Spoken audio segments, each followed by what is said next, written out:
Okay, so for this next part, just quick reinforcement. You should know these definitions by now, so review those. Again, biogeography and phylogeography. Technically, phylogeography is a subcategory of biogeography that includes phylogenetics, but they're both very similar, and they both are studying the history of populations on land masses. So there are some very particular trends that we can see when we look at the population genetics of organisms. And we're going to use the elephant seals here as an example of that. They're actually a kind of an inadvertent case study in the impact of this first major concept, which is a bottleneck event. So a bottleneck event occurs anytime we have a dramatic sudden reduction in a population size. So here's the illustration. This is why it's called bottleneck event. A very large population, and then you have a reduction. And notice that even though we might have even numbers of red, black, and blue balls in this population, that just random chance is going to give us a biased sampling. And this is genetic drift, right? It's a demographic impact where we have a sudden small population. And so bottleneck events of necessity are going to naturally reduce the diversity of a population. And I like to use the example of kind of these sci-fi shows where they're sending people off. You know, the Earth's going to be destroyed. They're going to send someone off through a wormhole or to some other safe place and establish a new human population. Now imagine you could only send 2 people, right? And you'd maybe you could like freeze some embryos with lots of genetic diversity so you could preserve the human genetic diversity. But if you have a limited sample size, 2 is extreme, but if it was a dozen or 2 dozen, or I don't know, how many people do you need to adequately represent all of the genetic diversity of the human population? And you probably need at least several thousand, and even then you need to carefully check and screen and make sure that you had most of the genetic diversity of the human population. Okay? So when there is a severe bottleneck, like a near extinction event, we lose tons of genetic diversity. And remember, this is not only for gene 1, it's for gene 1 and 2 and all the way up. All the genes on the genome are impacted by this severe bottleneck.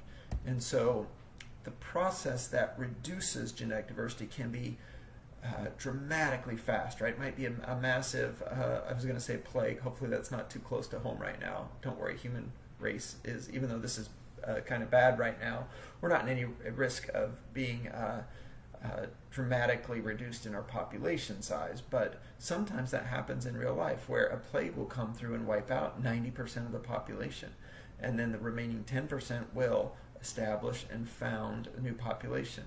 And so in that case there might be some natural selection at play, right? So maybe individuals that are immune to the disease do a little bit better, and so there's natural selection for that trait. But the rest of it, there would be random, right? So whether you were large or small, you had thick fur or thin fur, that may not have any effect at all on whether you succumb to the illness, but it's still going to be impacted by the dramatic reduction and random selection, at least random for those characteristics of selection that's imposed by that bottleneck event. Another one that's unfortunately way too common is human impact, human hunting primarily, or habitat degradation, and so we lose the vast majority of a species. And we're seeing this in white rhinos and in many of the big cats and many of these big megafauna. Back in the 1800s, we did something similar to elephant seals. And there are actually 2 different species of elephant seals. There's one that lives in the Pacific in the north, and there's one that lives in the Pacific in the south, down around Antarctica and the southern elephant seal. In fact, actually, I think they go in the Pacific and Atlantic, so they go kind of around the southern hemisphere. That's one species, and then around the northern hemisphere. And because of human impact, the northern elephant seal population was dramatically reduced, where it's estimated that maybe only 20 or 30 individuals survived all of the hunting that was going on in the mid-1800s. Well, as they became less common, and because people realized it was not a good thing, they stopped hunting elephant seals, and the species was able to survive. And in fact, they've been a dramatic success story. Since the late 1800s, when hunting stopped, the elephant seals have bounced back, and they're back to nearly the same level of population that they were before hunting started. But even though they bounced back really, really quickly, right, just maybe less than 100 years, or 100 years or so, it took millions of years for all that genetic diversity in that population to build up. All the new mutations, natural selection, genetic drift, all that stuff happening to create genetic diversity and balance it out in the population. And then suddenly, as humans come in and wipe out 99% of the population, we lose much of that genetic diversity. So here's a glimpse today. And luckily we have a comparison because the southern elephant seals never went through this extreme bottleneck. They did just fine, they weren't hunted. And so they didn't have this extreme reduction. And so when we look at diversity and the different types of haplotypes, right, which is how one of the ways that we measure heterozygosity is we count up how many genetic variants there are for the mitochondria, for instance. And in the northern elephant seal today, there are only 2 types of mitochondria, right? So that means that maybe as few as 2 females survive that near extinction event. But there are multiple types of mitochondria in the southern elephant seal. And for all of these sites we look at, we have just dramatically increased diversity in the southern elephant seal. No bottleneck. So bottlenecks dramatically reduce diversity. This bottleneck effect can also occur even if we don't have a species or a population that nearly goes extinct. So when a population is marooned on a new island, maybe gets blown by a storm or is migrating and pushed off course and ends up in an area where they've never been before and they're able to successfully establish a population, that is a natural bottleneck. And so we are going to have a very reduced level of diversity. Here they've represented all the diversity, but that could easily change in the near future as this small population breeds and we have random fluctuation of all these alleles. We're going to lose quite a bit of the genetic diversity. So this bottleneck or founder effect is in some ways a double whammy. You have the original reduction of diversity due to just the small founding population or the small surviving population.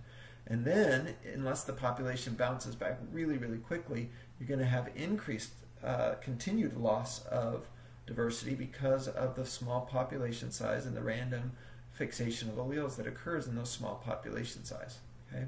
So, those 2 things, both the initial subsampling and, so that's what the 2 things are here, so the initial subsampling and the continued effect of genetic drift on the small population until it's able to build up to a size where we have only very little or no, minimal fluctuation due to genetic drift. Okay? Another very cool and interesting demographic pattern that is left in populations. This is not quite like founder effect, but it's related. This is a leading edge expansion. And some of the most famous examples of this have occurred as the glaciers, which during the Ice Ages covered much of North America, began to retreat. So as they retreat, they open up all this land that plants and then eventually animals can fill up and do well and survive in those areas. And so when they do this, especially with plants, there's a limit to how these new areas can be colonized, right? So if you're a plant, you're not going to get up and walk. So the genetic variants that are primarily in the south, it's very unlikely that they would be able to establish themselves in the north because they don't get up and they don't have babies that run away. And the cool thing here is we can see 2 contrasting patterns. And this has to do with the way that seeds versus pollen and the way that they are dispersed. So seeds in many species have a fairly limited dispersal. Maybe a wind dispersal that might take them a couple hundred yards, or maybe there's an animal that picks up a seed and carries it 400, 500 yards and buries it, and then it sprouts in that area. But seeds usually in most plants don't go very far. Pollen, on the other hand, particularly for these wind pollinated species like pines, pollen can go hundreds of miles. And so this leading edge expansion has left a genetic signal in this northern population. Today, if you look at them, externally they don't look that different, but genetically we see a clear sign. And what we see is that in most of the genes, they're fairly diverse. But in genes that are only inherited from the seeds, so those would be maternal genes, they have very, very low diversity. And that's represented here with this dark green color, where only 1 or maybe 2 founding types are establishing this entire population. So with a leading edge expansion in plants, what you will often see is most genes fairly diverse, maybe not quite as much as the original population, but that's because the vast majority of genes are carried by both mother and father, and so the pollen that's coming in from the father, right, that's coming from very, very long distances, is able to bring in lots of genetic diversity. But the seeds, which can't disperse very far, mean only limited genetic diversity in the maternal portions of the genome. Now, just to be clear, when I say maternal portion, for you and I, That's our mitochondria, right? The rest of our genome we get from both mom and dad, or with the example of the Y chromosome, only from dad. So we get our X chromosome only from our mom, and we get our Y chromosome only from our dad. So if I want to study paternal diversity, I could look at Y chromosomes in males and get an estimate about paternal diversity. If I wanted to look at maternal diversity, I would look at the mitochondria. Now for plants, they do have mitochondria, so we could look at the mitochondria, but in addition, they also have chloroplasts.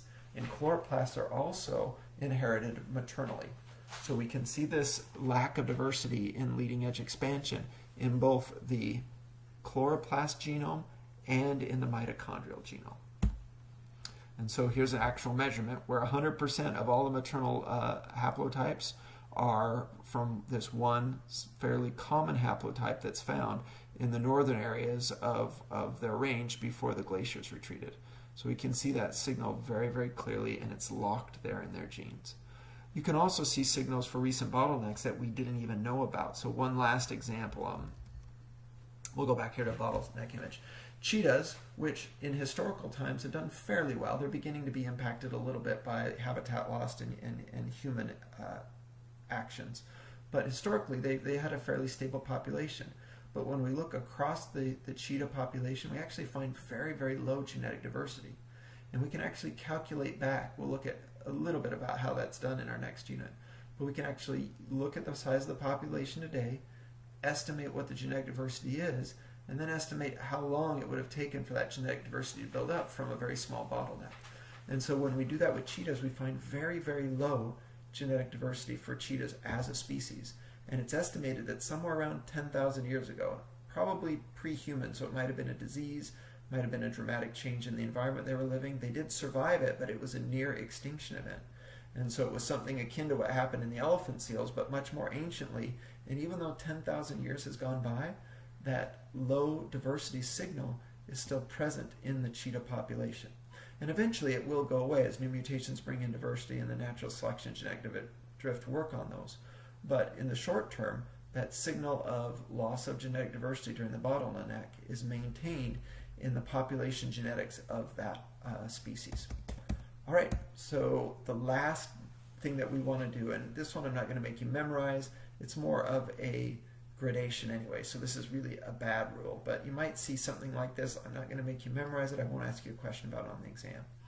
But you'll see this rule where selection dominates when the population is large. So if we have a very, very large population, then selection is the major impacting force. That's going to cause most of the change, and that's what we'll be looking at when we explain diversity in populations.